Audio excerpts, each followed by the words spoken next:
کبھی کبھی ہم جب اپنی زندگی میں مست ہو جاتے ہیں نا، اور ہم مطلب زندگی کا بڑا حصہ سوچے سمجھے بغیر گزار دیتے ہیں،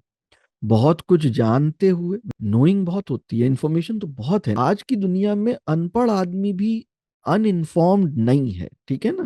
الٹریٹ آدمی ان انفارمڈ نہیں ہوتا انفارمیشن ایج میں، تو انفارمیشن تو اس کے پاس بہت ہے، بلکہ مذہبی معلومات بھی اب صرف علماء تک نہیں ہے، مطلب ہر آدمی کے پاس مذہبی معلومات بھی ہے، اور صرف مذہبی معلومات کیا، وہ میڈیکل سائنس کی بھی معلومات اچھے خاصے لوگوں کے پاس ہے، مطلب اب ان پڑھ آدمی بھی اگر اس کو ہارٹ کا کوئی ایشو ہو جائے تو کارڈیک سرجن سے دو چار سوالات ایسے کرتا ہے جس پہ اسے غصہ آ جائے کہ مطلب آپ،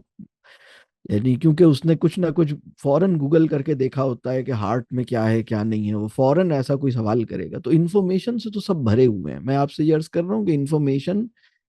ایجوکیٹڈ آدمی ہی کی اس وقت پاس نہیں ہے، بلکہ ان پڑھ آدمی بھی اچھا خاصا انفارمیٹو ہے، لیکن میں یہ بات عرض کر رہا ہوں کہ معلومات کا سیلاب ہمارے وجود کے جہل کو مٹانے میں ناکام ہوا ہے، معلوماتی ہونا اور بصیرت ہونا دو بالکل الگ چیزیں ہیں، مطلب بہت ساری معلومات کے باوجود بینائی کمزور رہے، یہ ہمارا عہد ہے، اور ایک بات جاننے کے بعد بھی مطلب دو باتیں جانتے ہیں الحمدللہ، لیکن بالکل جیسے کلیئرٹی ہے۔ بلے شاہ کا بڑا خوبصورت شعر مجھے یاد آتا ہے، اور یہ آپ سوچئے کہ 300 سال پہلے کی روایت ہے، یہ مطلب یہ آج کی بات نہیں ہے، بلے شاہ کا مطلب ہے کہ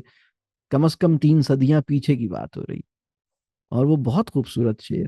علم بس کریو یار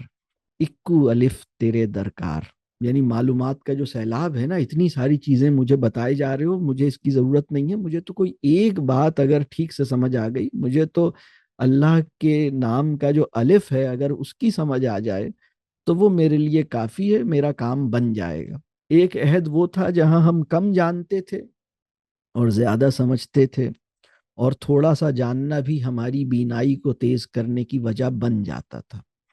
اور اب ہم بہت سارا جانتے ہیں، اور زیادہ جاننے سے ذوف بینائی میں اضافہ ہی ہوا ہے، کمی واقع نہیں ہوئی ہے، مطلب ہم جیسے نوئنگ جو ہے وہ بلائنڈنس پیدا کرنے کی ریزن بن رہی ہو، ہم اس عہد میں داخل ہو گئے ہیں، یہ بڑی عجیب سی بات ہے، بلکہ اقبال کا ایک مصرع ہے، نور تیرا چھپ گیا زیر نقاب آگہی، یعنی تم نے، یعنی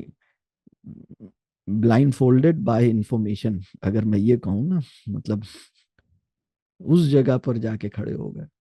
تو یہ جو میں بات ابھی کر رہا تھا، میں اس پوائنٹ سے دوبارہ کنیکٹ کرتا ہوں کہ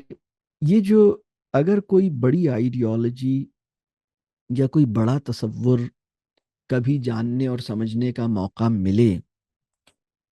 تو اس کی ڈیپتھ میں اترنا اور اس کے ساتھ کھڑے ہونا دشوار ہو رہا ہے، مطلب وہ گیو اپ کر دیتے ہیں، یعنی مثال کے طور پہ کوئی شعر ہے نا، مجھے تو شعر سمجھ ہی نہیں آتا، مجھے تو وہ شعر سمجھ نہیں آتا کہہ کے بالکل ہاتھ اٹھا لیا، میتھس کا بھی کوئی اگر ایسا کوئی پرابلم ہے جس میں دماغ لڑانا پڑے تو وہ دماغ نہیں لگانا ہے، جاننا تو ہے لیکن ڈیپتھ میں اترنا یہ دشوار ہو رہا ہے۔